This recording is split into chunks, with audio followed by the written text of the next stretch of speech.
उपधातु। तो कुछ जो धातु होते हैं तो वो कुछ तो अधातु होते हैं और कुछ धातु होते हैं, लेकिन जिनमें ये दोनों गुण होते हैं। अब सिंपल से मान लेते हैं, जैसे अधातु है किसी में, अधातु क्या करते हैं, इलेक्ट्रॉन लेते हैं, और धातु क्या करते हैं, इलेक्ट्रॉन देते हैं।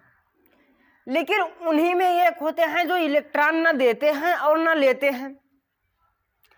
वो डायरेक्ट क्या करते हैं कि संयोजक यानी सहसंयोजी हो जाते हैं, एक दूसरे के साथ ही हो जाते हैं। अब सिंपल से मान ले, अगर जो किसी के पास 3 इलेक्ट्रॉन तक ज्यादा होगा तो वो ले लेंगे। वो 3 इलेक्ट्रॉन अगर जो ज्यादा होगा 3 इलेक्ट्रॉन तक, तब तो वो दे देंगे इलेक्ट्रॉन पूरी तरह से, तो वो हो जाते हैं धातु। और जो अगर जो 3 इलेक्ट्रॉन तक किसी के पास कम है अपने अष्टक में, तो वो दूसरे से इलेक्ट्रॉन ले लेते हैं अपना अष्टक पूरा करने के लिए। लेकिन जब इन्हीं में 4 इलेक्ट्रॉन होते हैं किसी के पास, 4 इलेक्ट्रॉन होते हैं किसी के पास, तब वो क्या करते हैं, अब जैसे मान लेते हैं कार्बन को 6 नंबर पर है, तो इसके के वाले कोष में 2 और यल वाले में 4, तो इनका पहला कोष तो फुल है, के वाला कोष इसमें 2 इलेक्ट्रॉन हो गए। लेकिन अब यल वाला कोष है, इसमें 4 इलेक्ट्रॉन है। अब ये 4 इलेक्ट्रॉन अपने ले भी सकता है, 4 इलेक्ट्रॉन किसी से ले भी सकता है, और 4 इलेक्ट्रॉन अपने किसी को दे भी सकता है। तो ये क्या करते हैं कि ये तो ना इलेक्ट्रॉन लेते हैं और ना ही देते हैं, तो ये हो जाते हैं, इन्हें हम सिंपल से मान सकते हैं उपधातु। लेकिन ये दरअसल उपधातु है नहीं, ये उपधातु है नहीं, ये अधातु है। तो ये दूसरों के साथ अपने सहसंयोजी बंध बना लेते हैं। कहते हैं कि हमारे साथ जुड़ने के लिए हमारे पास जितना है 4 है, तो तुम भी अपने पास से 4 लेकर आओ, 4 इलेक्ट्रॉन लेकर आओ। तो अगर जो हम मान ले हाइड्रोजन के साथ में जुड़ रहा है C, तो इसके पास कितने कार्बन है, 4 कार्बन है, 4 इलेक्ट्रॉन, और हाइड्रोजन के पास 1 इलेक्ट्रॉन, 1 इलेक्ट्रॉन। तो अब ये 1 इलेक्ट्रॉन के लिए, एक इलेक्ट्रॉन के लिए, अब इसे इसको 2 पूरा करने के लिए अपने नीचे वाली जो उसके सबसे पास वाली होती है वो जगह प्राप्त करने के लिए करते हैं। कोई जरूरी नहीं है कि ये अपने अष्टक को ही पूरा करें। अब अगर जो हम मान ले हाइड्रोजन को, हाइड्रोजन क्या, हाइड्रोजन के पास कितने इलेक्ट्रॉन, 1 इलेक्ट्रॉन, उसे पूरा कितना करना है। अब कुछ बच्चे यहाँ पर सोच रहे होंगे कि 8 इलेक्ट्रॉन पूरा करना है। नहीं, यहाँ पर 8 इलेक्ट्रॉन नहीं पूरा करना है, यहाँ पर इसे 2 इलेक्ट्रॉन पूरा करना है। क्योंकि जो पहला वाला कोष है, के वाला कोष, उसमें कुल कितने की क्षमता है, 2 इलेक्ट्रॉन की क्षमता है, उसमें 2 इलेक्ट्रॉन ले सकते हैं। ये क्या कहते हैं, इनके एक ऑर्बिट होती है। मान लें यहाँ पर ये हाइड्रोजन है, तो ये ऑर्बिट होते हैं।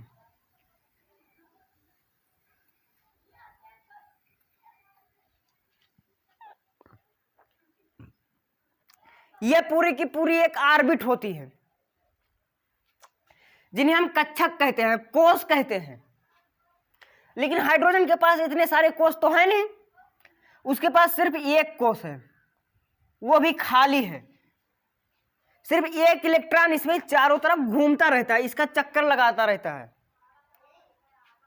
ये कुछ इस तरह घूमते हैं, जैसे यहां से ये कुछ इस तरह से चलेगा, इस तरह से चलेगा, इस तरह से चलेगा इलेक्ट्रॉन। इसके इलेक्ट्रॉन ऐसे ऐसे घूमते हैं, दाहिने से बाएं घूमते हैं।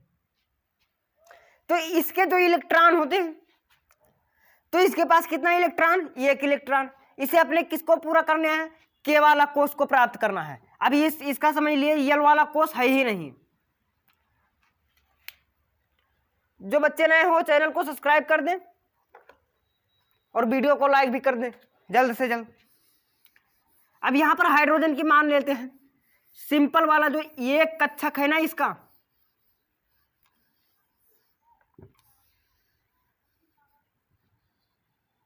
ये है एक कक्षक।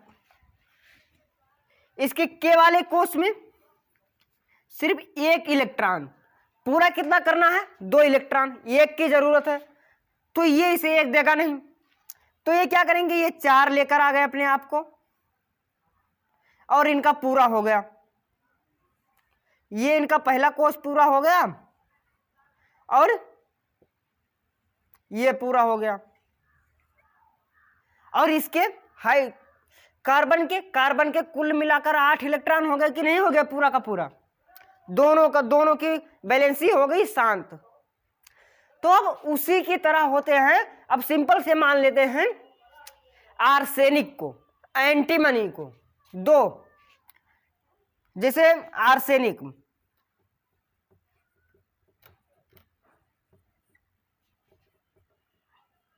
और या फिर एंटीमनी,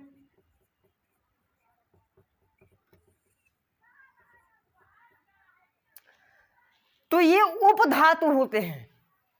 इनके जो ऑक्साइड बनाने की प्रकृति होती है, तो इनके ऑक्साइड की कोई पता नहीं होता है कि ये कब अम्लीय होते हैं और कब क्षारीय होते हैं। इन्हें जब रिएक्ट किया जाता है, इन्हें जब रिएक्शन में लेकर जाया जाता है, अभिक्रिया में किया जाता है, तब ये अम्ल और क्षार से दोनों से रिएक्ट कर जाते हैं। अगर जो हम मान लें कि आर्सेनिक का ऑक्साइड बनाया, उसके बाद में इसने जल से क्रिया किया, तो उसके बाद में हम फिर इसे, अगर जो इसका मान लें सिंपल से पहली बात कि इसका एक है, एक ऑक्साइड इसका है और एक हम ले लें H2SO4 का, जो ये एसिड है पूरी तरह से, तो ये इसके साथ में क्षार का कार्य करेगा, क्षारक का, और इसे न्यूट्रलाइज कर देगा। तो ये दोनों से क्रिया कर जाते हैं। तो अब तक के जितने भी तत्व खोजे गए हैं उनमें से 8 को उपधातु हैं, 8 तत्व मिले हैं तो वो उपधातु हैं, मेटलॉइड्स हैं, ये होते हैं उपधातु, और इन्हीं से बने होते हैं मिश्र धातु, एलॉय। जो बच्चे नए हों वो चैनल को सब्सक्राइब कर दें और जो साथ में नोट भी करते रहें।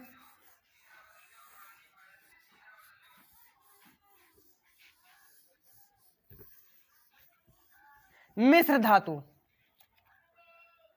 एलॉय,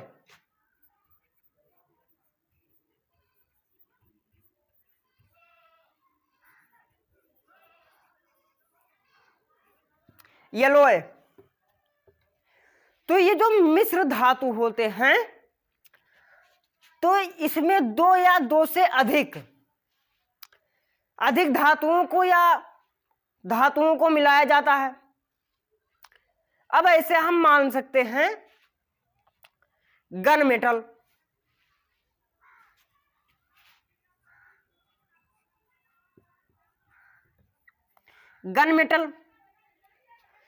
तो ये जो गन मेटल है, इस गन मेटल में 3 चीज मिली होती हैं, कॉपर,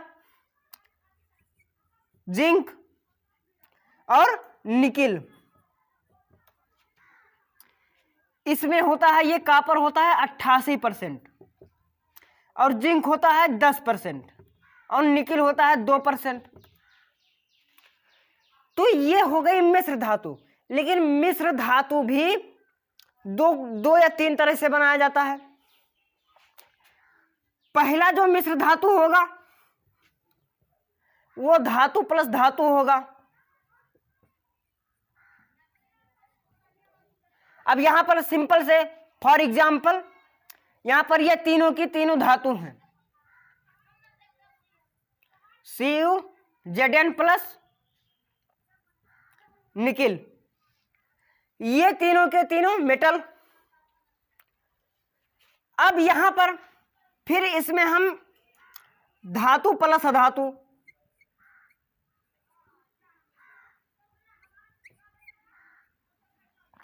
धातु प्लस अधातु। फॉर एग्जाम्पल, अगर जो हम मान लें कापर के ही, कापर प्लस फास्फोरस, ये हो गए। और लेकिन धातु धातु मिल सकते हैं, धातु अधातु मिल सकते हैं, लेकिन अधातु और अधातु कभी नहीं मिल सकते। इनकी प्रकृति आपको बताया था, इनके जो गुण होते हैं, इनके प्रॉपर्टीज होती हैं, अधातु के नॉन मेटल्स प्रॉपर्टीज, तो वो बहुत ही नाजुक होती हैं। आघातवर्धता बताया था, तन्यता बताया था, और इन पर इलेक्ट्रिक भी नहीं प्रभावित हो रहा था। तो जब ये मेटल्स के साथ में मिल जाएंगी तब ये इलेक्ट्रिक के गुड कंडक्टर बन जाएंगी। इसमें धातु जो विद्युत है, विद्युत की चालक बन जाएंगी। लेकिन अधातु और अधातु को मिलाएंगे तब वो ना तो विद्युत के चालक ही बनेंगे और ना ही उनमें आघातवर्धता होगी, ना ही तन्यता होगी। तो ये होते हैं।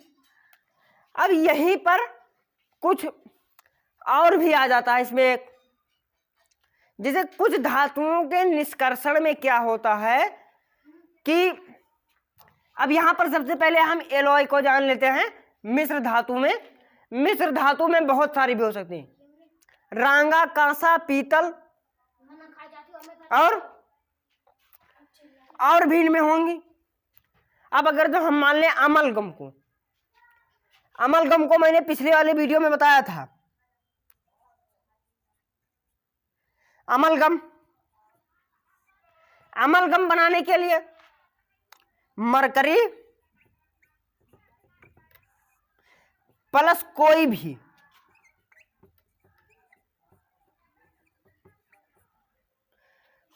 धातु। अब यहां पर कोई भी का मतलब है सिर्फ मेटल, कोई भी धातु, कोई जरूरी नहीं है कि सिर्फ यही धातु। मर्क्यूरी, अब यहां पर यह होता है, लेकिन इनके भी कुछ अयस्क हो जाते हैं। इनके कुछ अयस्कों के नाम भी पूछ लिए जाते हैं, जैसे सिनेबार,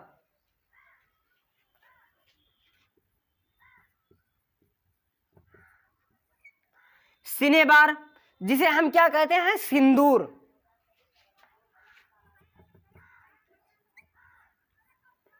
सिनेबार या सिंदूर, तो ये होता है HgO, मर्क्यूरिक ऑक्साइड। तो इनके कुछ अयस्क भी होते हैं। अब अयस्क में आपको बहुत सारे कॉपर के अयस्क, आयरन के अयस्क, एल्युमिनियम के अयस्क।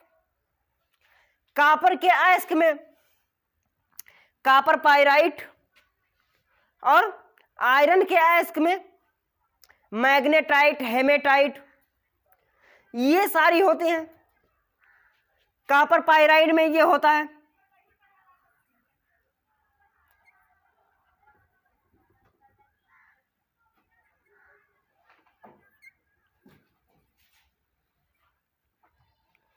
ये होता है CuFeSO2, यानी कॉपर फेरस सल्फेट या फिर क्यूप्रिक फेरस सल्फेट, ये होता है। और इन्हीं से फिर आपको बहुत सारी मिल जाएंगी। मिश्र धातुओं को इसलिए यूज किया जाता है कि ताकि वो ज्यादा मजबूत हों। अगर जो हम सिंगल ही धातु को यूज करेंगे तो वो कम मजबूत हो जाती हैं। जैसे हम सिर्फ कॉपर को ही यूज करें या फिर सिर्फ जस्ते को ही, यानी जिंक को, इसे हम जस्ता कहते हैं। जस्ता। तो सिर्फ इसी को अगर जो हम बनाकर यानी सिर्फ सिंगल को ही यूज करके बनाएं तो उनकी जो बनी चीजें होती हैं यानी प्रोडक्ट होते हैं तो वो कम मजबूत होते हैं।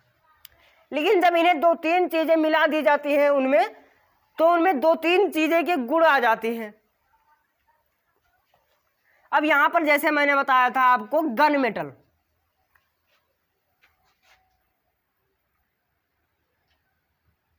गन मेटल, गन मेटल में यानी बंदूक बनाने वाली चीजों में, तो बंदूक बनाने वाली चीजों में ये 3 चीज होते हैं, कॉपर, जिंक और निकिल। इन 3 चीजों को मिलाकर बनाया जाता है बंदूकें।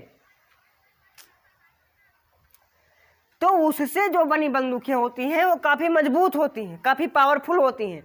लेकिन अगर जो हम सिर्फ इन्हीं से बना दें, कॉपर से, 100% कॉपर से, या फिर 100% जिंक से, या फिर निकिल से, तो वो कम मजबूत होती हैं, क्योंकि उसमें जो सिंगल मेटल होता है ना, और इसमें 3 मेटल हैं, तो ये ज्यादा पावरफुल होगा कि या फिर सिंगल वाले। कमेंट करो जल्दी से जल्द कि कौन ज्यादा पावरफुल होगा।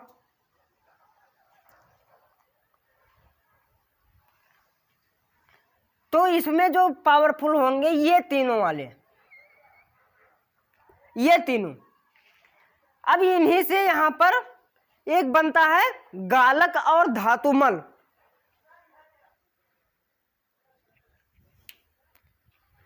क्योंकि जो धातुओं का निष्कर्षण किया जाता है तो उन्हें कुछ धातुएं होती हैं जो अगलनीय होती हैं, लगभग नहीं गलती हैं। उन्हें निकालने के लिए, उन्हें जो उनकी अशुद्धियों से निकालने के लिए उन्हें गलाया जाता है, यानी कितना ज्यादा गर्म किया जाता है। भर्जन और निस्तापन में मैंने आपको बताया था ना कि बहुत ज्यादा गर्मी हीटेड किया जाता है, तो उसमें कुछ तो नहीं निकलती हैं, तो उसमें गालक का प्रयोग किया जाता है।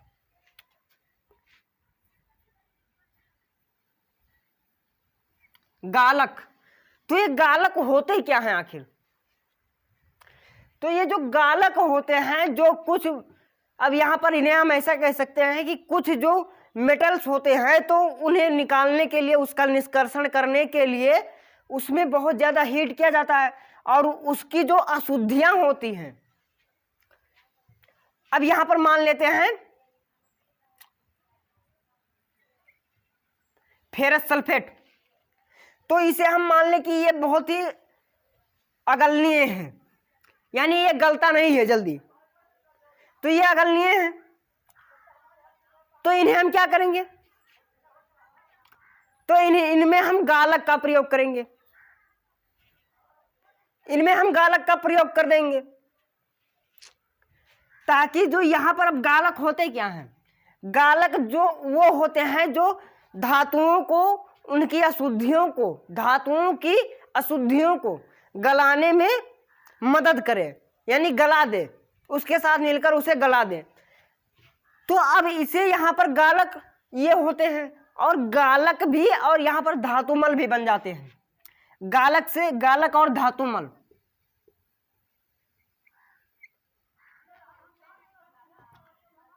ये धातुमल।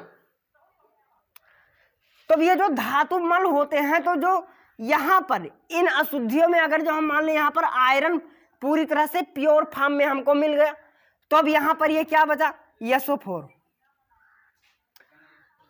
तो ओनली ऑन सल्फेट बचा, ये सिर्फ सल्फेट बचा, तो ये हो जाता है धातुमल, फ्लैश।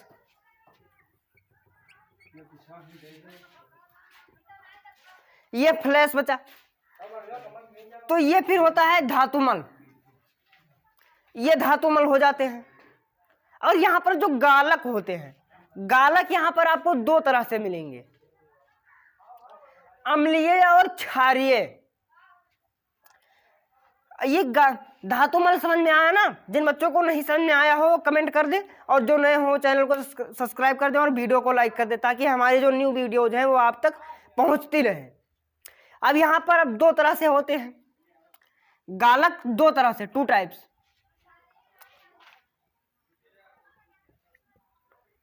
क्षारीय और अम्लीय।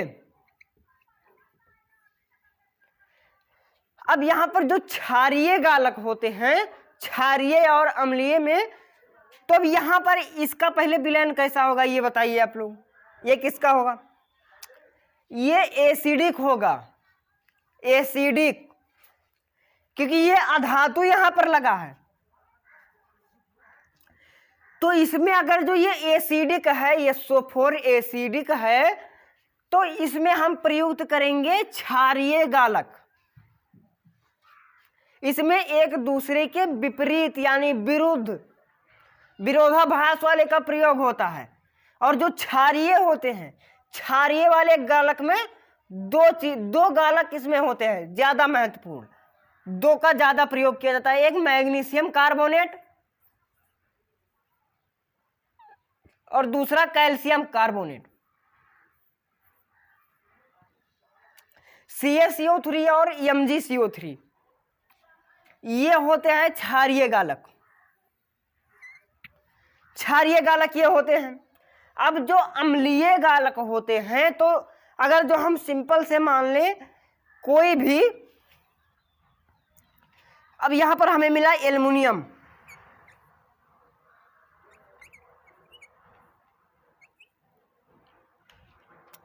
एल्युमिनियम मिला, एल्युमिनियम कार्बोनेट के साथ उसमें कार्बोनेट लगा है, कार्बोनेट वाले किसी भी के साथ में अगर जो यहां पर ये लगा है, तो इसका मिलेगा यहां पर क्षारीय वाला। तो क्षारीय में जो मिलाया जाता है वो उसको, अगर जो क्षारीय वाले अयस्क में मिलाया जाएगा तो अम्लीय वाला गालक, ताकि वो गला देता है। और जब वो गला देता है तब उसकी ऑक्साइड प्राप्त कर ली जाती है और फिर उसका अपचयन और उपचयन करा दिया जाता है। तो अम्लीय गालक में एक होता है महत्वपूर्ण सिलिका ऑक्साइड, SiO2, जिसे हम सामान्य भाषा में कहते हैं रेत। ये होता है अम्लीय गालक में। तो इतना समझ में आया? जिन्हें नहीं समझ में आया हो कमेंट कर दें और वीडियो को फिर से दोबारा देखें ताकि अच्छे से समझें।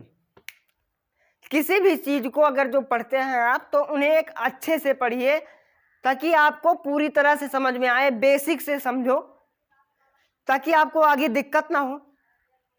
अब आप मान लेते हैं कि आपको चढ़ना नहीं आता और पहुंच गए वहां ऊपर, उतरना तो आता नहीं, सिर्फ चढ़ना आता है, चढ़ गए, उतर तो पाएंगे नहीं, तो वहां से क्या होगा? वहां से कूदेंगे, हाथ गोड़ टूट जाएगा और हाथ गोड़ बटोर के बैठोगे, माछी मारोगे। ये होता है।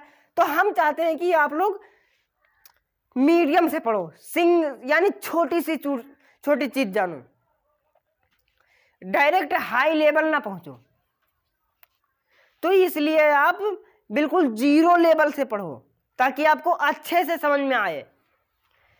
इसलिए आप इस वीडियो को अच्छे से देखकर फिर से दोबारा समझने की कोशिश करें। तो गालक और धातुमल समझ में आ गया। और यसद लेपन भी यहीं पर होता है, क्योंकि जो जिंक की प्लेट है, तो जिंक की प्लेट को चढ़ा दिया जाता है तो वो हो जाता है यसद लेपन।